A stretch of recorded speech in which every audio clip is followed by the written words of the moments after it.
जब भी हम वेब डेवलपमेंट शब्द सामने आता है तो अक्सर दिमाग में हॉलीवुड की मैट्रिक्स फिल्म जैसा कोई दृश्य उभर आता है। हाँ, वो काली स्क्रीन और हरे रंग का कोड। बिल्कुल। एक अंधेरा कमरा, काली स्क्रीन और उस पर तेजी से गिरती हुई हरे रंग की कोडिंग की लाइनें।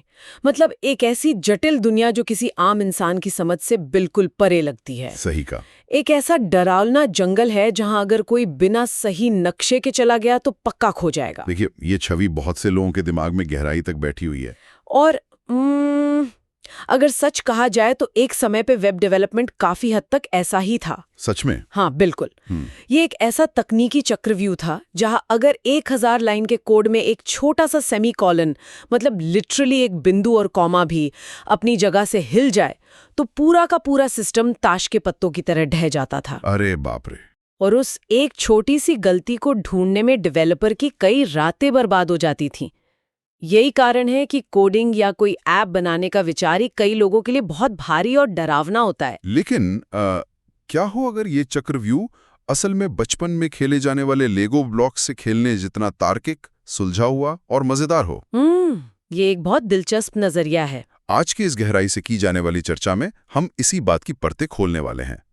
हमारे पास आज जो स्रोत सामग्री है, getting started with ASP.NET core, build your first web app. Right. ये गाइड वेब डेवलपमेंट की इस पुरानी और डरावनी छवि को पूरी तरह से तोड़ देती है। हमारा आज का मिशन यही है कि हम ये डिकोड करें कि आज के डिजिटल युग में एक शानदार डायनेमिक वेब एप्लीकेशन बनाना कितना सुलभ हो गया है। और ये बहुत जरूरी भी है क्योंकि और ये भी समझेंगे कि माइक्रोसॉफ्ट का ये फ्रेमवर्क इतना लोकप्रिय क्यों है।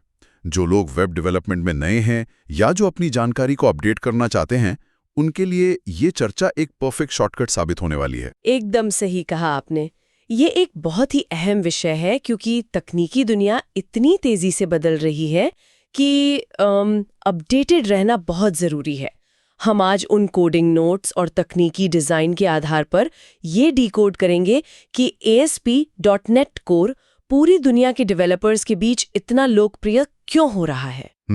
ये सिर्फ उन लोगों के लिए नहीं है जो सालों से कोडिंग कर रहे हैं, बल्कि उनके लिए भी एक बेहतरीन रास्ता है जो इस दुनिया में अपना पहला कदम रख रहे हैं। ठीक है, चलिए इसे थोड़ा गहराई से समझते हैं।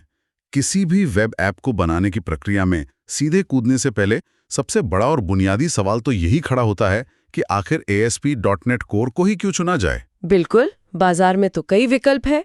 वही तो, बाजार में इतने सारे फ्रेमवर्क मौजूद हैं, तो इसकी ऐसी क्या खासियत है जो इसे दूसरों से अलग बनाती है? इसका सबसे बड़ा कारण इसके डिजाइन के मूल में हुए एक बहुत बड़े ऐतिहासिक बदलाव में छुपा है। ऐतिहासिक बदलाव मतलब? देखिए, पहले के समय में जो पुराना ASP.NET था, वो एक बहुत ही मजबूत और मैच्योर सिस्टम था, लेकिन उसकी एक बहुत बड़ी बंदिश थी। कैसी बंदिश? वो पूरी तरह से विंडोज ऑपरेटिंग सिस्टम के इकोसिस्टम में कैद था। मतलब अगर आपके पास मैकबुक है या आप लिनक्स इस्तेमाल कर रहे हैं तो आपके लिए मुश्किलें ही मुश्किलें थीं। अच्छा, तो ये सिर्फ विंडोज वालों के लिए था? हाँ, लेकिन जो नया ASP.NET कोर है वो कोई मामूली अपडेट नहीं है। ये एक पूरी तरह से नया क्रॉस प्लेटफॉर्म और हाई परफॉर्मेंस फ्रेमवर्क है। क्रॉस प्लेटफॉर्म का मतलब वही ना कि किसी भी मशीन पर चल जाएगा? एग्जैक्टली। क्रॉस प्लेटफॉर्म होने का सीधा सा मतलब ये है कि अब एक डेवलपर पूरी तरह से आज़ाद है।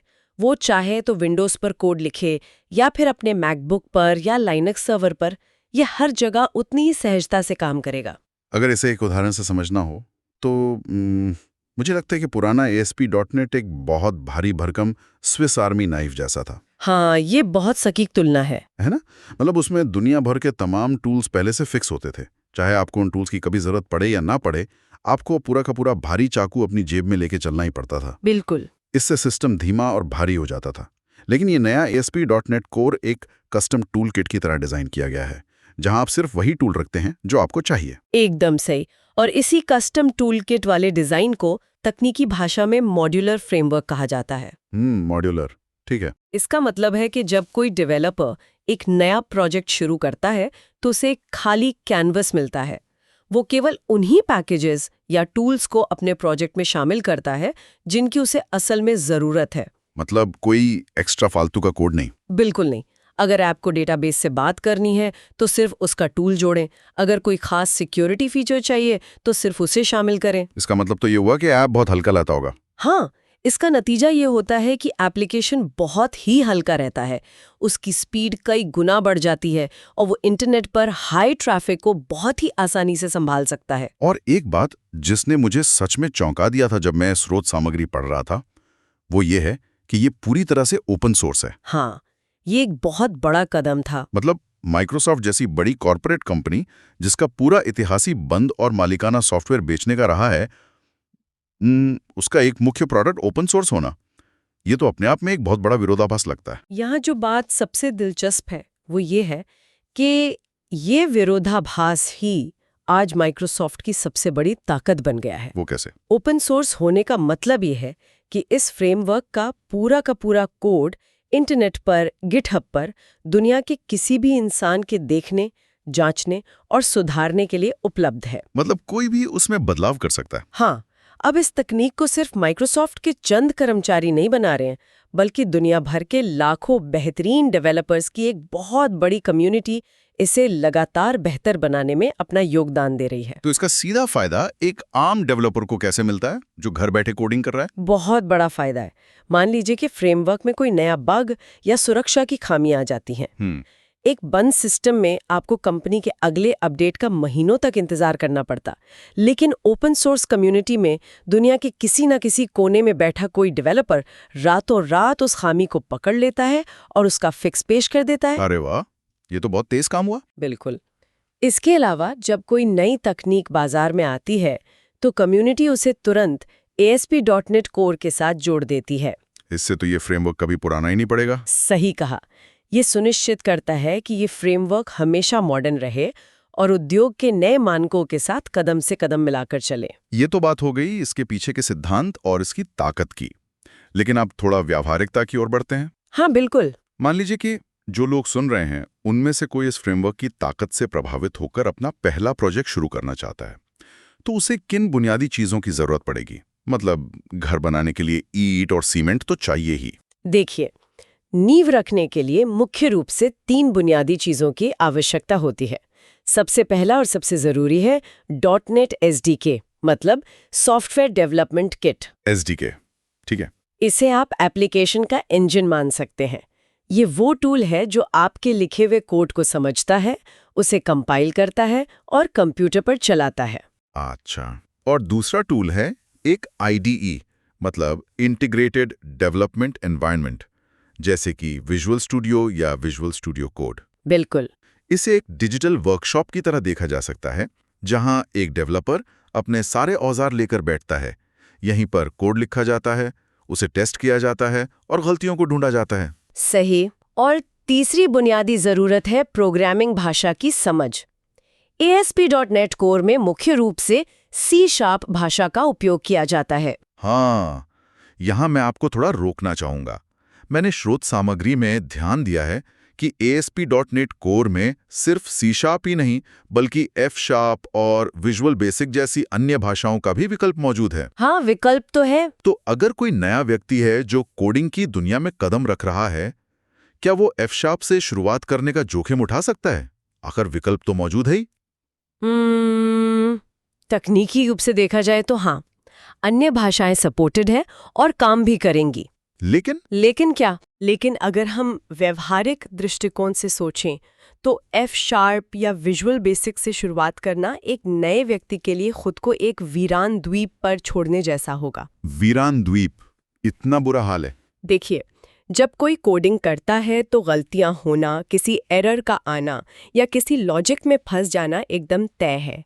ऐसा कोई डेवलपर नहीं है जो कभी न फंसा हो। हाँ, वो तो है। ऐसी स्थिति में समाधान खोजने के लिए इंटरनेट की, जैसे स्टैक ओवरफ्लो की शरण लेनी पड़ती है। और चूंकि ज्यादातर कम्युनिटी C# का उपयोग कर रही है, तो सारे सवालों के जवाब और ट्यूटोरियल्स भी C# में ही मिलेंगे। सही? एग्जैक्टली। कम्युनिटी सपोर्ट का सबसे बड़ा हिस्सा C# के पास है। अगर कोई F# में फंस गया तो शायद उसे उस विशिष्ट समस्या का समाधान इंटरनेट पर मिले ही नहीं। बाप रे, तब तो बहुत निराशा होगी। बिल्कुल। इसलिए एक नए सीखने वाले के लिए सबसे सुरक्षित, तार्किक और स्मार्ट कदम यही है कि वो C# से ही शुरुआत करे। ये बहुत ही व्यावहारिक सलाह है। अब मान लेते हैं कि इंजन यानी एसडीके इंस्टॉल हो गया, वर्कशॉप तैयार है और डेवलपर C# का उपयोग करने के लिए तैयार है। इसके बाद क्या होता है? क्या उसे एक-एक करके सारी फाइलें और फोल्डर्स खुद बनाने पड़ते हैं? यहीं पर इस मॉडर्न फ्रेमवर्क का असली जादू देखने को मिलता है।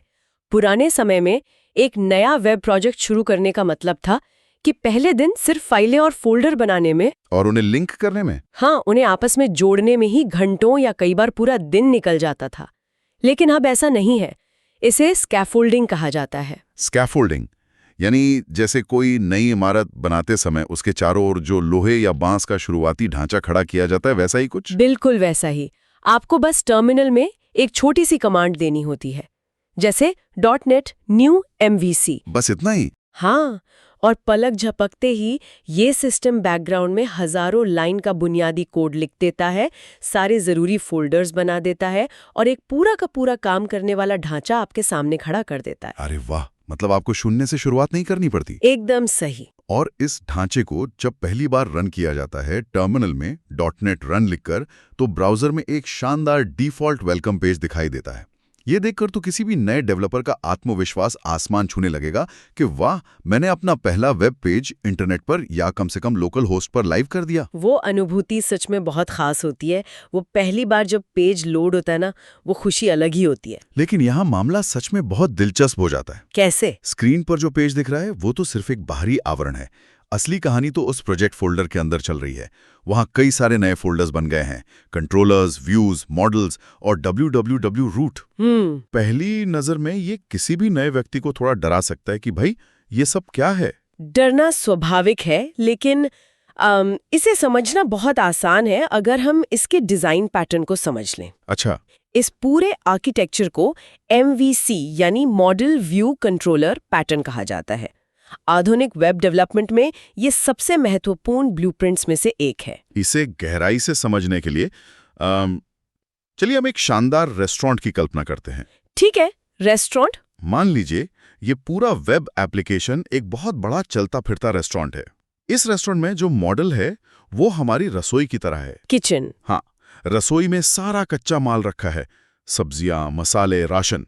यानी एप्लीकेशन के संदर्भ में हमारा सारा डेटा और बिजनेस लॉजिक। अरे वाह, ये बहुत ही दिलचस्प तुलना है। तो फिर व्यू क्या होगा इस रेस्टोरेंट में? व्यू वो खूबसूरत डाइनिंग एरिया है और वो शानदार प्लेट है जिसमें खाना सजाकर ग्राहक के सामने परोसा जाता है। यानी वो डिजाइन, वो यूजर इंटरफेस जो असल में यूजर की स्क्रीन पर दिखाई देता है। बहुत बढ़िया। और कंट्रोलर? और अंत में बचता है कंट्रोलर। ये कंट्रोलर उस रेस्टोरेंट का एक बहुत ही फुर्तीला और समझदार मैनेजर है। जब कोई यूजर यानी ग्राहक किसी वेब पेज पे क्लिक करता है तो वो रिक्वेस्ट कंट्रोलर के पास जाती है। राइट। वेटर रसोई में जाता है, वहां से सही डेटा उठाता है, उसे एक खूबसूरत प्लेट में सजाता है और लाकर यूजर की स्क्रीन पर पेश कर देता है। ये MVC को समझने का अब तक का सबसे बेहतरीन तरीका है। मतलब एकदम साफ हो गया है ना? अब सोचने वाली बात यह है कि इस तरह से काम को अलग अलग हिस्सों में बांटने की क्या जरूरत है? क्या सब कुछ एक ही जगह नहीं किया जा सकता था? हाँ, एक ही फाइल में लिख देते सारा कोड।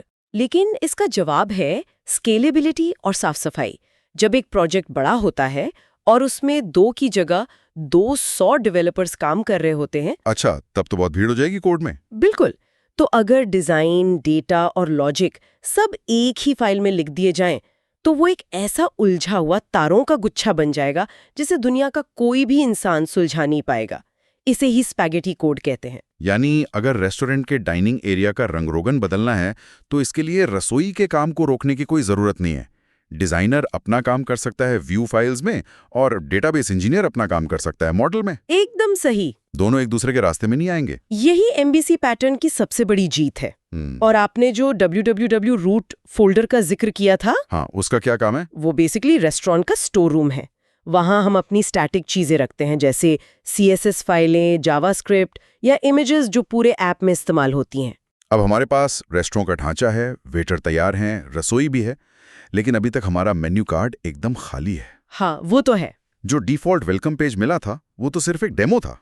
किसी भी ऐप को असल में उपयोगी बनाने के लिए हमें उसमें अपना खुद का डेटा, अपनी खुद की जानकारी डालनी पड़ेगी, उसे कस्टमाइज करना होगा। बिल्कुल, और कस्टमाइजेशन के लिए हमें उसी MVC पैटर्न का पालन करना होता है। तो शुरुआत कहाँ से करें? सबसे पहले एक नया कंट्रोलर यानी नया वेटर बनाया जाता है, जिससे बताया जाता है कि यूजर के आने पे क्या करना है।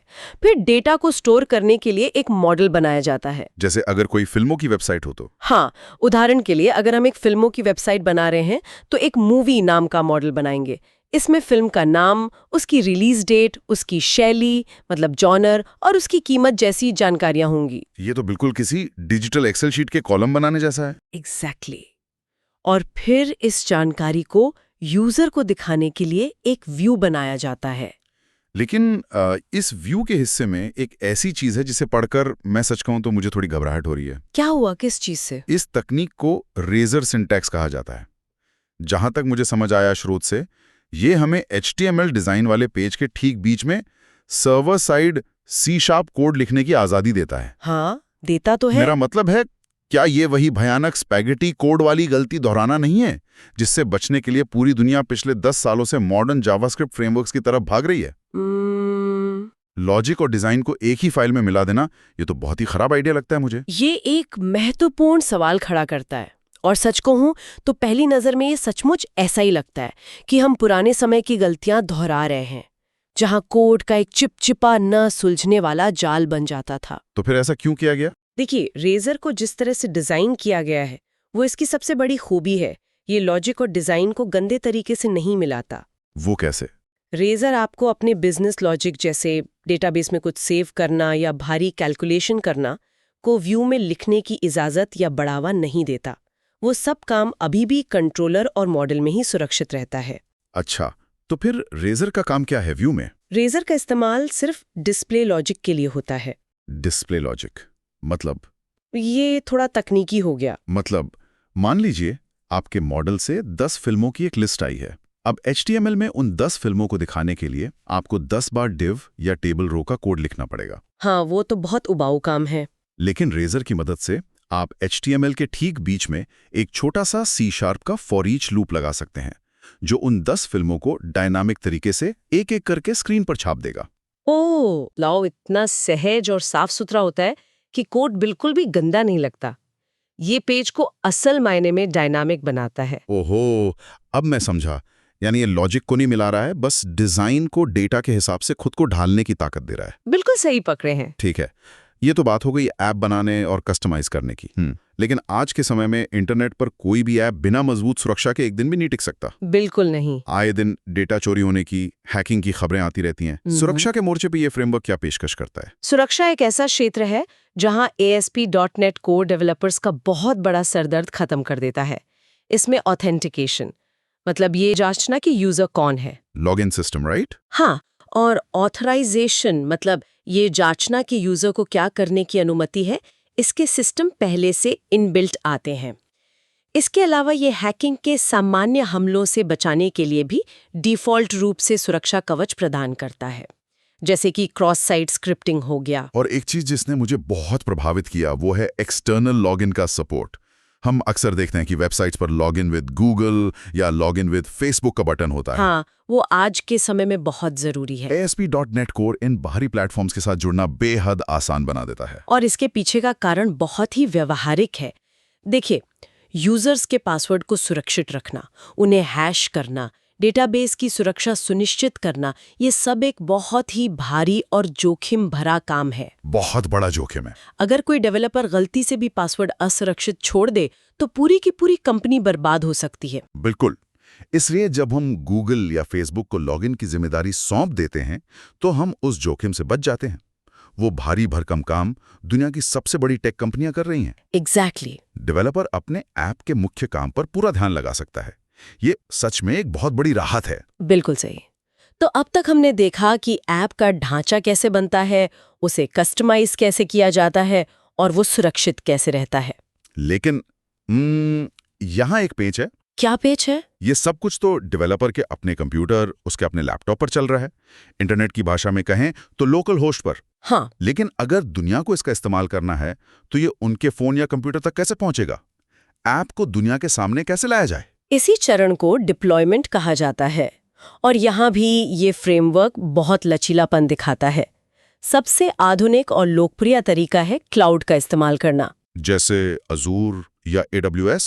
हाँ, Microsoft Azure, Amazon web services या गूगल क्लाउड, इनमें ऐप को लाइव करना कुछ बटन क्लिक करने जितना आसान हो गया है। और अगर कोई बैंक या अस्पताल का ऐप है जो अपना डेटा किसी तीसरे पार्टी के क्लाउड पर नहीं रखना चाहता, तो वे अपने खुद के सर्वर्स पर, जिसे ऑन प्रेमिसेस कहा जाता है, इसे सुरक्षित रूप से होस्ट कर सकते हैं। लेकिन क्या? इन सब में एक ऐसी तकनीक है जिसने पिछले कुछ सालों में पूरी दुनिया के सर्वर मैनेजमेंट का तरीका बदल कर रख दिया है, और वो है कंटेनर्स, विशेष रूप से डॉकर का उपयोग। डॉकर, ये एक ऐसा शब्द है जो हर टेक चर्चा में सुनाई दे जाता है आजकल।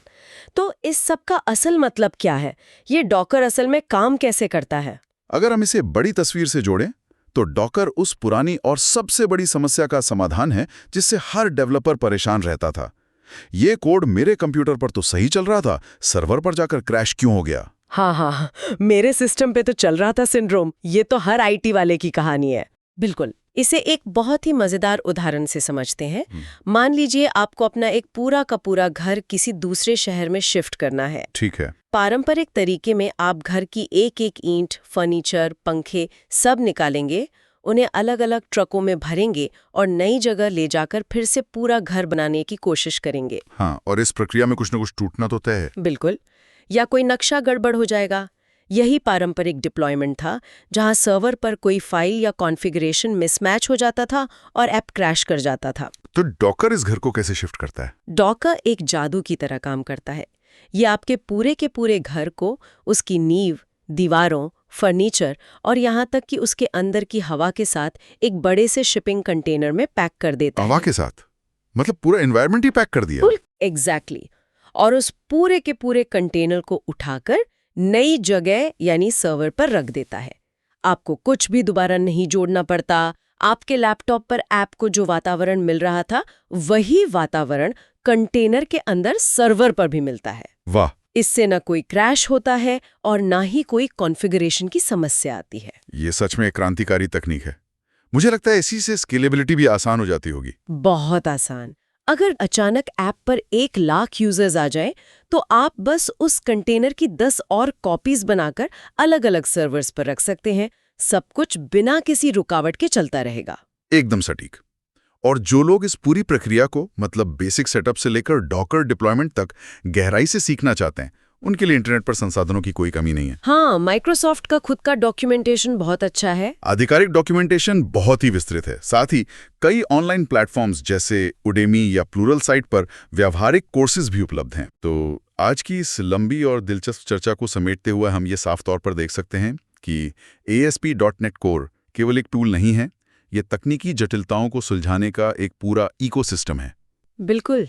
इसने ऐप बनाने की प्रक्रिया को उस डरावने मैट्रिक्स वाले कमरे से निकालकर एक साफ सुथरे लेगो ब्लॉक्स के खेल में बदल दिया है।